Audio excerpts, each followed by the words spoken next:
Buen día, yo soy la doctora Milagros Gándara, soy tocoginecóloga del servicio del Hospital Durán, ¿sí? Médica de planta. Bueno, lo que vamos a charlar hoy es las hemorragias de la segunda mitad del embarazo, ¿sí? Para tener en cuenta, para comenzar, las causas pueden ser de distintos orígenes, ¿sí? Pueden ser causas generales, que tienen relación con las discrasias sanguíneas, ¿sí?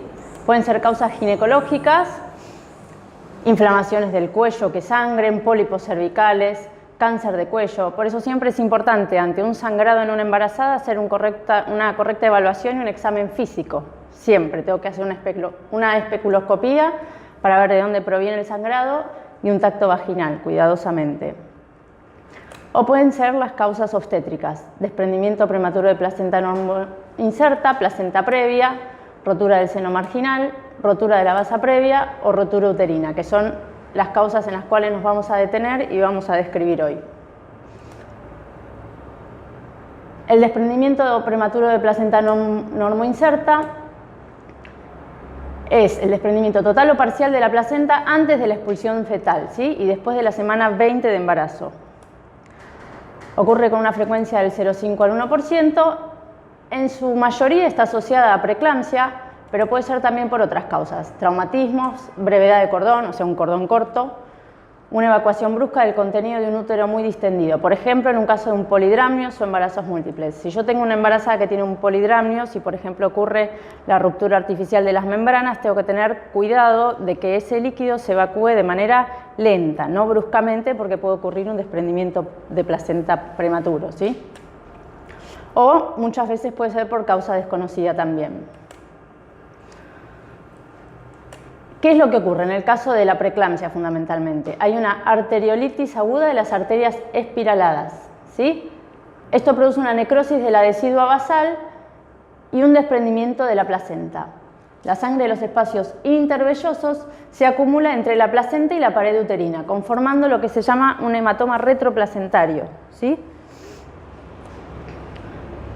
Que es esto que vemos aquí. El hematoma retroplacentario entre la placenta y el útero es el que va a originar este sangrado que se va a exteriorizar y puede o bien disecar y separar por completo las membranas y los anexos de la pared uterina sin exteriorizarse, puede romper las membranas e introducirse en la cavidad amniótica, o puede exteriorizarse, que es lo más frecuente, ¿sí? Produciendo este sangrado de la segunda mitad.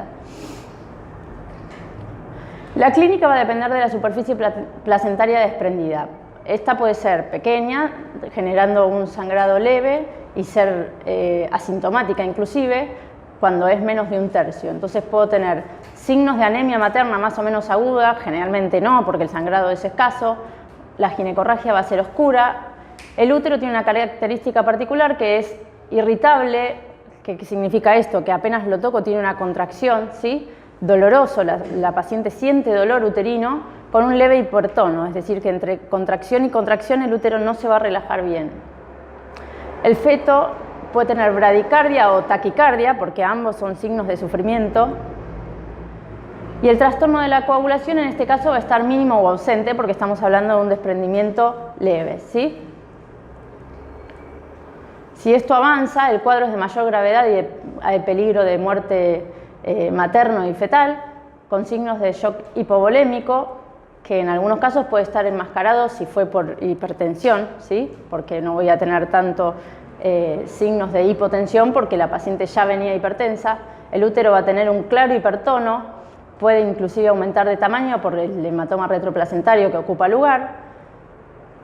El feto puede tener ausencia de latidos fetales por muerte fetal, y los trastornos de la coagulación sí van a estar presentes, con una coagulación intravascular diseminada, consumo de fibrinógeno y coagulopatía, ¿sí?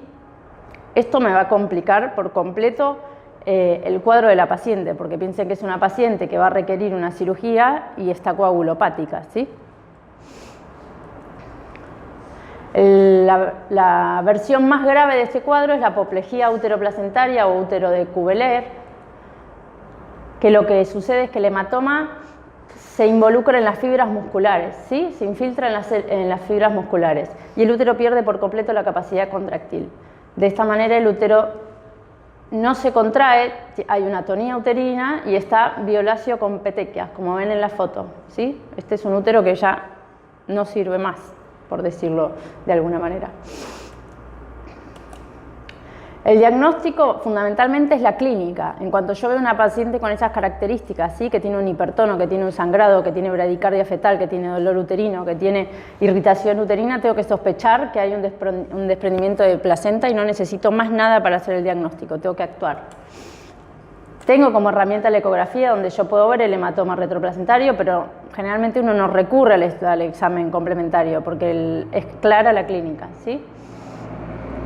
Diagnóstico diferencial son todos los otros causas de sangrado de la segunda mitad. La placenta previa es distinta, tiene una hemorragia más roja y abundante y no tiene hipertono uterino. La rotura uterina tiene como antecedente una cirugía o un trauma. La rotura del seno marginal y el sangrado de la basa previa semejan más bien a la placenta previa. El pronóstico materno tiene una mortalidad del 20% en casos graves, ¿sí? Por todo lo que dijimos. Y el feto tiene peor pronóstico aún, ¿sí? En cuadros moderados la muerte fetal ocurre en un 30% de los casos y en cuadros graves en un 100%. ¿Qué es lo más importante? Que en cuanto tengo la sospecha clínica tengo que resolver el cuadro inmediatamente porque únicamente progresa hacia la catástrofe, ¿sí? Entonces, lo primero que voy a hacer es controlar la anemia aguda materna y el shock, como cualquier estado de shock, ¿sí? Con las dos vías, con la hidratación. Pero tengo que evacuar inmediatamente el útero, con el feto vivo o muerto. Si la paciente está en periodo expulsivo con condiciones obstétricas muy favorables, es decir, si está pariendo, bueno, puede tener un parto vaginal, pero si no, y es lo que ocurre generalmente, culmina en una cesárea. En el caso más grave, con el útero de Cuvier, el tratamiento es la histerectomía, ¿sí? Y hay que tener mucho cuidado en el puerperio porque estas son pacientes que tienen una retracción uterina deficiente, con un riesgo aumentado de atonía. Entonces yo por ahí ya me quedé tranquila que resolví el cuadro y la dejo a la paciente esperando y hace una atonía y comienza de nuevo con sangrado. La segunda causa de hemorragia de la segunda mitad que vamos a ver es la placenta previa, es la implantación de la placenta en el segmento inferior del útero. Ocurre en un 0,6 a 1,4% de los casos. Hay factores predisponentes que son las cicatrices uterinas, ¿sí? Cesáreas, miomectomías, legrados. Todos estos factores van a generar que la placenta se implante en ese sitio y no en el correcto, ¿sí? Tenemos distintos tipos de placenta previa. La oclusiva total ocluye el orificio cervical interno. La placenta previa oclusiva parcial ocupa el orificio cervical interno, la marginal, el borde inferior llega hasta el orificio cervical interno y en la placenta lateral lo que está es alojada baja a menos de 7 centímetros del orificio cervical interno. Acá vemos un esquemita donde vemos la oclusiva total, como ocluye todo el orificio, la parcial que lo ocupa y la marginal que llega hasta el margen, ¿sí? Como el nombre lo indica. Este es el método de diagnóstico por excelencia. Una cosa es que la paciente esté con sangrado y yo sospecho que tiene una placenta previa sangrante, pero en la mayoría de los casos, como las pacientes se hacen ecografías de control seguidas, uno siempre tiene que mirar la ubicación de la placenta, ¿sí? Entonces, generalmente el diagnóstico es previo a un sangrado, donde yo voy a ver de qué manera se relaciona la placenta con el orificio cervical interno para clasificarla. Cuando sangra, bueno, obviamente el síntoma dominante es la hemorragia. Esta hemorragia tiene sus características. Es una hemorragia espontánea, no es una paciente que está en trabajo de parto, sino que simplemente está transcurriendo su embarazo normal y de golpe y espontáneamente tiene un sangrado. La sangre es roja y rutilante, no tiene dolor ni contracciones, a diferencia del desprendimiento. Se repite intervalos variables y generalmente aparece en los últimos meses del embarazo, más raramente al iniciar el trabajo de parto. ¿Por qué? ¿Qué es lo que ocurre? Ante el crecimiento del útero se va ampliando el segmento inferior, ¿sí? Y se van desprendiendo algunos cotiledones. Recuerden que la placenta está alojada en el segmento. Y ese segmento es la porción del útero que más crece durante el embarazo. A medida que va creciendo se van desprendiendo los cotiledones y va generando este sangrado que es espontáneo. Bueno, para llegar al diagnóstico, primero tengo que hacer un interrogatorio en caso que haya ocurrido este sangrado y ver cómo fueron las características, ¿sí? Me voy a encontrar con una hemorragia que fue indolora, de aparición brusca y de intensidad progresiva. Al examen clínico no voy a constatar ni contracciones uterinas ni hipertono, la frecuencia cardíaca está normal, excepto que haya un sangrado tan abundante que compromete el estado hemodinámico de la paciente. Voy a ver a la especuloscopía y confirmar que el sangrado proviene de la cavidad uterina y no del tracto genital inferior. Puedo hacer un tacto vaginal, pero con absoluto cuidado, ¿sí? Porque con el mismo tacto yo puedo desprender la placenta y lo que voy a sentir es una sensación de acolchonamiento a través de los fondos de saco vaginales. Esto también me va a permitir evaluar si la paciente está o no iniciando un trabajo de parto de acuerdo a las condiciones cervicales. La ecografía, como dijimos, es el método auxiliar por excelencia y permite visualizar la localización placentaria. Hay algo muy importante que tener en cuenta, que es que si yo el diagnóstico lo hice antes de la semana 32, tengo que confirmarlo entre la 33 y la 36. ¿Por qué? Porque a veces a medida que se va elongando ese segmento inferior, la placenta en realidad no es que se corre, sino que se conoce su verdadero sitio de implantación y hay que evaluar de nuevo su relación con el orificio cervical interno para clasificarla correctamente. Bueno, acá vemos varias imágenes que se las voy a mostrar. Este es el orificio, el cuello del útero y esta es la placenta, ¿sí? Lo mismo acá, acá tenemos la placenta, el polo fetal y el cuello del útero. Otra herramienta diagnóstica que utilizamos es la resonancia magnética nuclear. Ven que acá está la placenta y acá está la cabeza del bebé. ¿Por qué es importante evaluar también con resonancia magnética? Y en este caso, como ven acá, con el Doppler, con un Doppler, para evaluar si esa placenta, además de estar implantada normalmente, no tiene algún trastorno de adherencia, ¿sí? Un acretismo placentario. ¿Por qué? Porque en estos casos donde hay placenta previa, el riesgo de acretismo placentario se encuentra incrementado, ¿sí? Entonces es algo que siempre tengo que descartar. Como ven ahí, en el Doppler hay un vaso que discurre paralelo a la placenta. Eso es un buen signo, porque si la placenta estuviese con un trastorno adherencial, esos vasos estarían perpendiculares, ¿sí? Que es uno de los signos claros de acretismo. Bueno, diagnóstico diferencial, esto nos sirve para ir repasando cada una de las causas, ¿sí? El desprendimiento, la hemorragia es más oscura y menos abundante, con dolor e hipertono. Rotura del seno marginal y sangrado de la base previa, semejan mucho a la placenta previa. El diagnóstico diferencial es por la ecografía al confirmar que en los otros casos la placenta está normalmente implantada, ¿sí? Las causas ginecológicas que siempre tenemos que descartar, es importante el examen del cuello y de las paredes vaginales. El pronóstico va a estar dado por la cantidad e intensidad de las hemorragias, ¿sí? Como dijimos recién, tiene mayor incidencia de trastornos adherenciales de la placenta, mayor tasa de cesáreas, mayor tasa de atonía posparto con necesidad de histerectomía porperal. Acá estamos hablando del pronóstico materno, ¿sí? En cuanto a la morbimortalidad fetal, se encuentra aumentada por la prematuridad, porque estos son embarazos que lógicamente muchas veces terminan antes de tiempo, por la anemia fetal y porque tiene cierta asociación con una restricción del crecimiento intrauterino, ¿sí? Al estar la placenta alojada normalmente no tiene las condiciones óptimas para la nutrición. La mortalidad fetal es alta, ¿sí? Entre un 25 y un 40%. Bueno, tratamiento, hay medidas generales, ¿sí?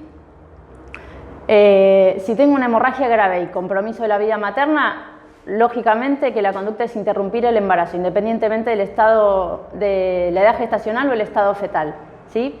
Previamente voy a compensar hemodinámicamente a la madre, pero voy a hacer una cesárea de urgencia. Si tengo una hemorragia leve o moderada, voy a requerir la internación de la paciente para el control estricto, reposo absoluto, útero inhibición, si requiere maduración pulmonar fetal, si bien vimos que no es un sangrado asociado a dinámica uterina.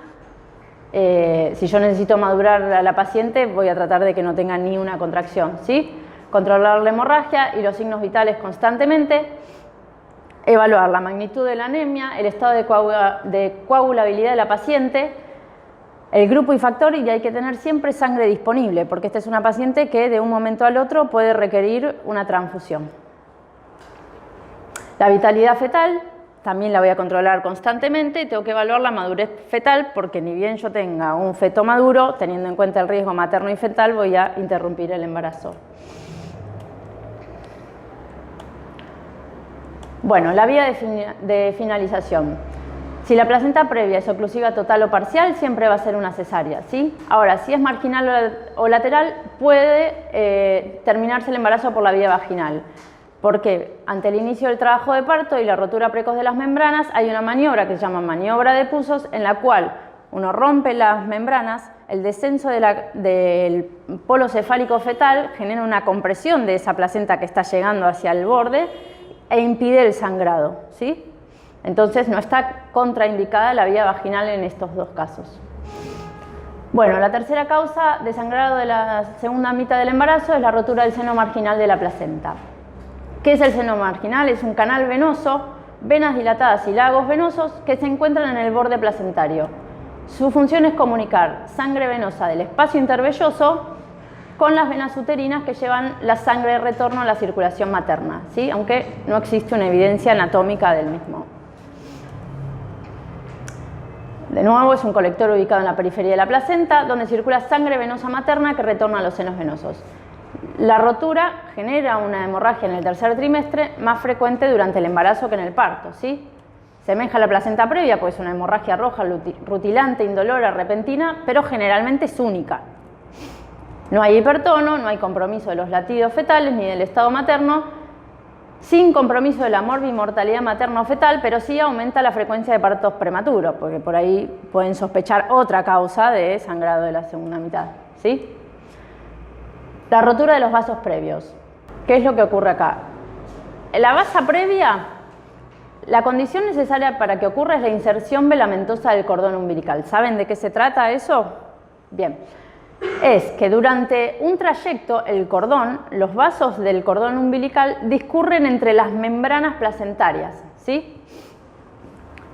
Yo acá tengo la placenta y acá tengo el cordón, y estos vasos que normalmente deberían estar dentro del cordón están discurriendo por la membrana, por las membranas, ¿sí? Y en la vasa previa lo que ocurre es que estos vasos no solo están anormalmente dispuestos, sino que están entre la cabeza fetal y el orificio cervical interno, es decir, por debajo de la presentación, previos a la presentación. Esto es una foto de esa misma imagen, ¿sí? La placenta, el cordón y los vasos discurriendo velamentosamente por las membranas.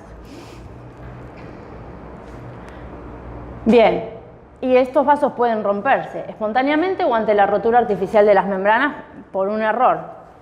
¿Y qué es lo que pasa? En este caso, bueno, acá vemos las imágenes, ¿sí? Acá está la cabeza fetal y con el Doppler vemos cómo los vasos discurren entre la cabeza y el cuello, ¿eh? ¿Lo ven? El cuello, el cordón y la cabeza fetal.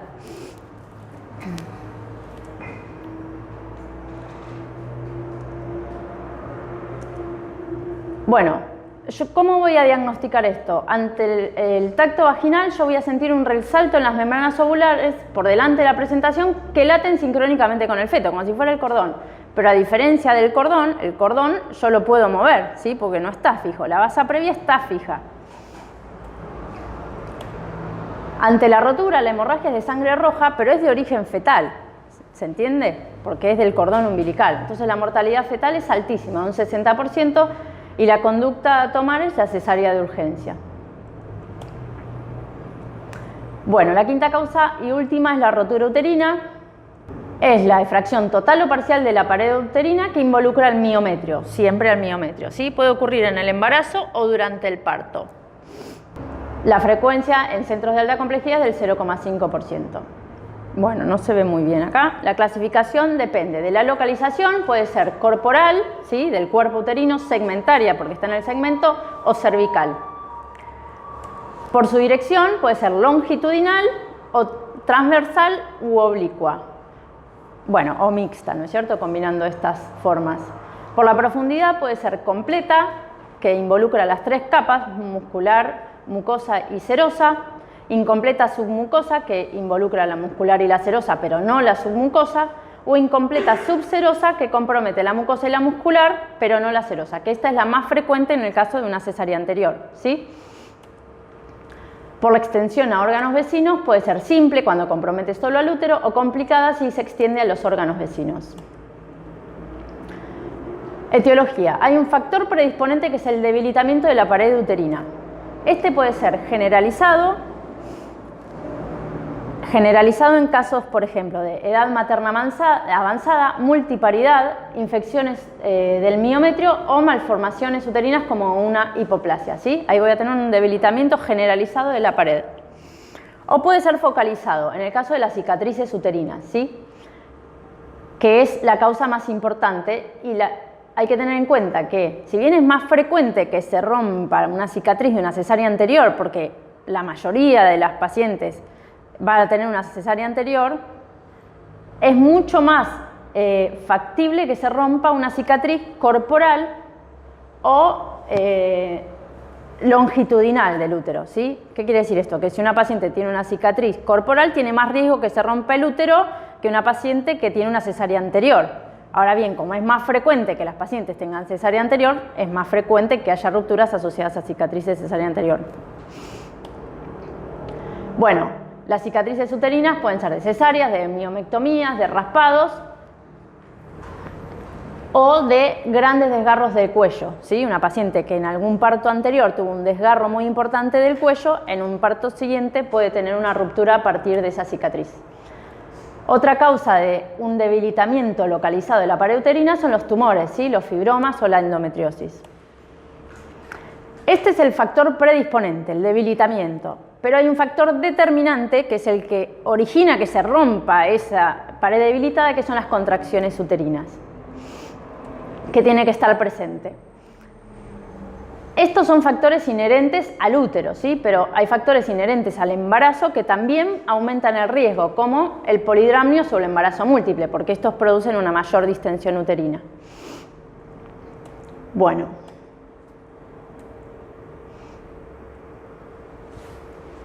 La ruptura puede producirse durante el embarazo, de manera espontánea o traumática. Estas rupturas frecuentemente son silenciosas y quedan bloqueadas por el epiplón o por las asas circundantes, y el diagnóstico se hace cuando uno hace una exploración manual después del alumbramiento. Hay distintas teorías y formas de llevar esto a la práctica. Hay quienes siempre revisan el útero después del alumbramiento, sobre todo si la paciente tenía una cicatriz anterior, y hay quienes revisamos el útero únicamente si hay un sangrado, ¿sí? Si yo termino el parto y la paciente no presenta un sangrado, en realidad uno puede inferir que no hay una ruptura porque no hay nada que esté sangrando.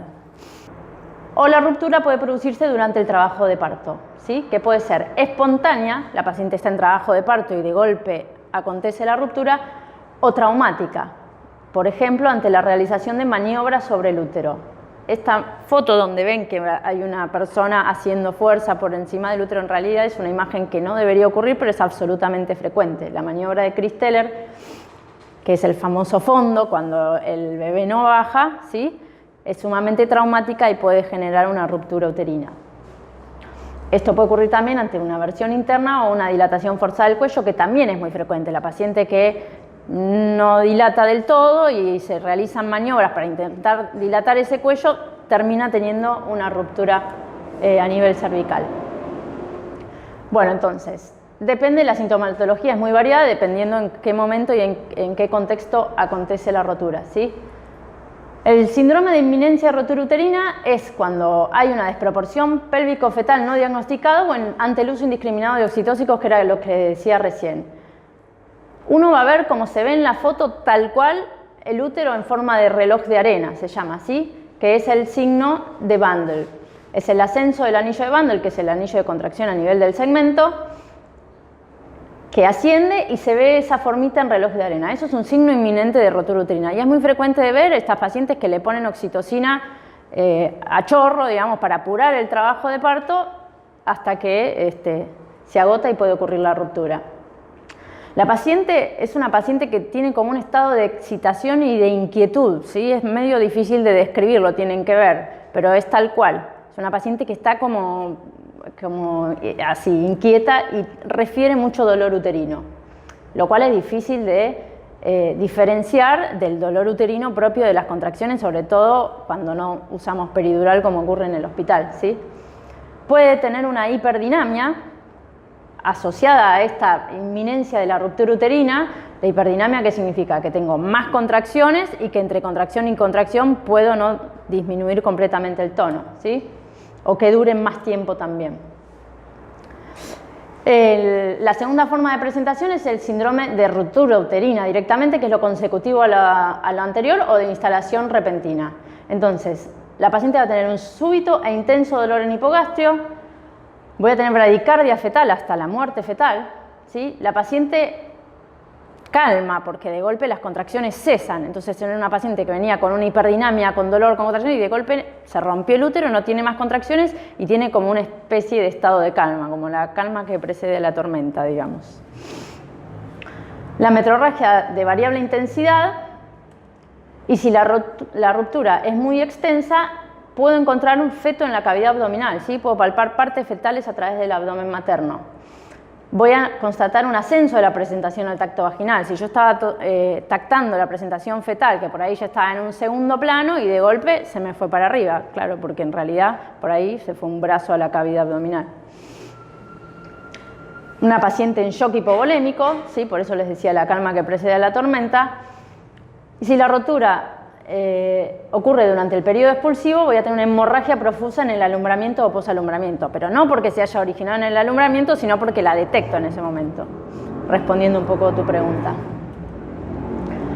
La tercera forma de presentación es el síndrome mínimo de rotura uterina, que es el cuadro más frecuente, ¿sí? Que es la dehiscencia de la cicatriz de la cesárea anterior, que como dijimos antes es la más frecuente porque hay mucha prevalencia de paciente en trabajo de parto con cesárea anterior. La clínica va a ser un dolor en la región de la cicatriz anterior, puede o no haber nerviosismo materno, la disminución o cese de la dinámica uterina con moderada ginecorragia, ¿sí? Entonces esta es una paciente que uno sabe que tiene una cesárea anterior, que está en trabajo de parto, que refiere dolor en la cicatriz anterior y de golpe deja de tener contracciones, ¿sí? Y empieza a tener sangrado. Bueno, el diagnóstico diferencial durante el embarazo puede ser con cuadros obstétricos con los que ya vimos, ¿sí? Desprendimiento de placenta normoinserta, rotura del seno marginal, placenta previa, o con cuadros extra obstétricos como pueden ser una pielonefritis, una colecistitis, una apendicitis, por el dolor, ¿sí? Porque la rotura uterina implica dolor. Durante el trabajo de parto, el diagnóstico diferencial lo tengo que hacer con desgarros cervicales, que en realidad es una ruptura uterina, pero es mucho más maniobrable, porque el desgarro del cuello yo lo puedo suturar desde la vía vaginal, ¿sí? Y una vez que ya nació el bebé, y no va a comprometer la vida materna, si lo puedo controlar a tiempo. Y otro diagnóstico diferencial es pacientes con un muy bajo umbral del dolor, que era lo que les decía antes, que es difícil a veces diferenciar el dolor de la ruptura de una paciente. Hay pacientes que cuando comienzan su trabajo de parto y recién tienen 1 centímetro de dilatación cervical, tienen un dolor que parece que estuvieran pariendo. Y hay otras que vienen con 9 centímetros de dilatación y no sintieron nada. El umbral de dolor es tan variable como personas somos en el mundo, ¿sí? Durante el alumbramiento tengo que hacer un diagnóstico diferencial con todas las otras causas de sangrado en el alumbramiento, como puede ser la atonía o los desgarros. ¿Cuál es la conducta? Lo más importante es la profilaxis, ¿sí? Una paciente que tiene una cesárea anterior, tengo que primero evaluar por qué fue que tuvo esa cesárea anterior, porque no es lo mismo una paciente que la operaron porque tuvo una presentación pelviana de una paciente que estuvo en trabajo de parto un montón de tiempo, que llegó la dilatación completa, tuvo un bebé de peso acorde y no anduvo la vía vaginal. Entonces yo ahí tengo que sospechar que en realidad por ahí tiene una pelvis no apta para tener un parto vaginal. Entonces seguramente mi segundo intento de parto también va a fracasar,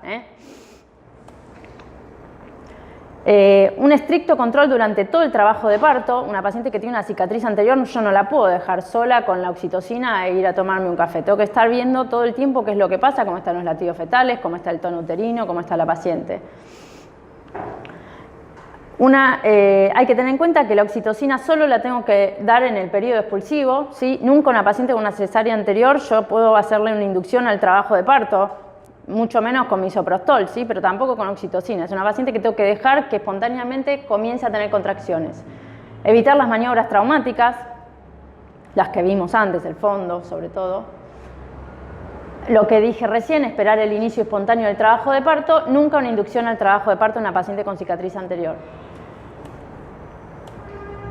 Bueno, el tratamiento cuando tengo un síndrome mínimo de rotura uterina, voy a tener, por supuesto, la paciente internada. Esta no es una paciente que le digo, anda a caminar con tus contracciones y vuelve dentro de un rato. La tengo que tener internada y observarla estrictamente para ver si eventualmente, aunque yo sospeche que tenga un síndrome mínimo de rotura uterina, puedo evaluar si puede tener un parto vaginal o si la voy a terminar operando. Depende de las condiciones obstétricas, depende de cuán avanzado esté el trabajo de parto, depende de cómo esté la paciente y los latidos fetales. Si tengo una rotura uterina ya manifiesta, tengo que corregir el estado de shock de la paciente con primero y luego recurrir a la laparotomía urgente, ¿sí? Una extracción fetal y los anexos ovulares, y yo puedo o bien suturar el área lesionada si no es muy grande, o puedo llegar a requerir una histerectomía. Por supuesto, reparación de los órganos vecinos si es que se amplió hacia los órganos vecinos. Y hasta acá llegamos. ¿Tienen alguna pregunta, chicos? Bueno, el acretismo placentario que no tuvieron la clase es la implantación anómala de la placenta, ¿sí? Que siempre, cuando hay cualquier lugar que tenga una cicatriz anterior, la placenta tiende a insertarse allí. Y bien puede insertarse normalmente o atravesar más allá de la cicatriz, involucrando las distintas capas del útero, ¿sí? Por eso vamos a tener una placenta ácreta, íncreta cuando compromete las fibras musculares, o percreta cuando compromete la serosa o se va más allá de los órganos vecinos, ¿sí? Los factores predisponentes van a ser, por supuesto, las cicatrices uterinas y la placenta de inserción baja, como vimos recién, la placenta previa. Esos dos factores son los que más aumentan el riesgo de acretismo placentario.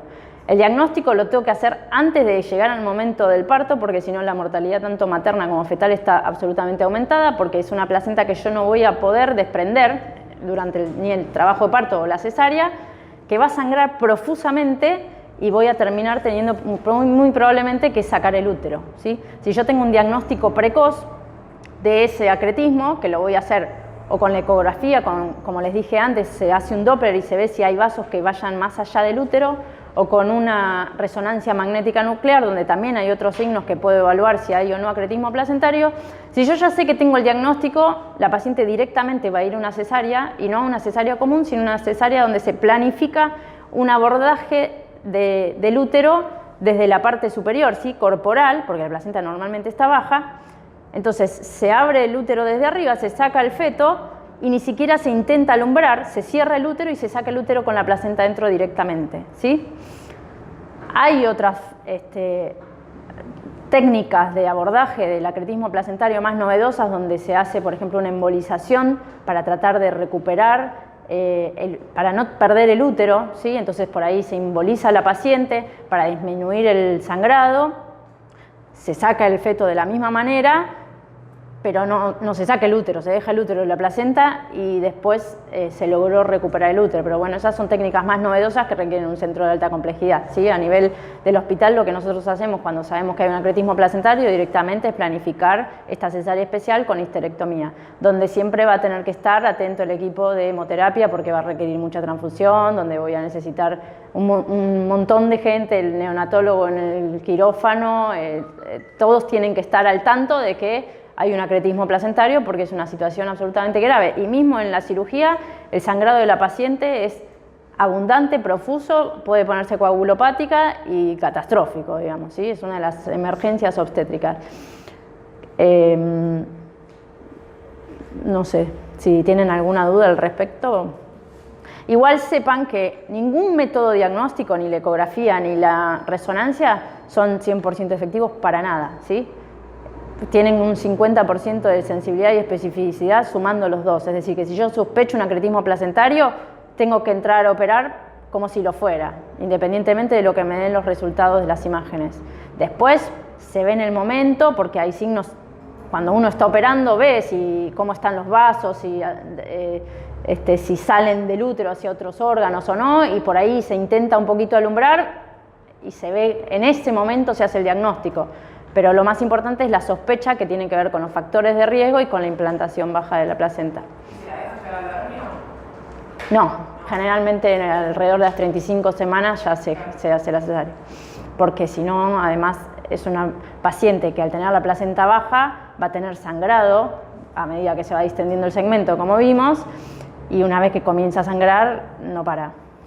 O sea, la rotura, perdón, la rotura Sí. de los previos es la única hemorragia de la zona vital en la cual está sangrando el feto. Sí, exacto. Sí.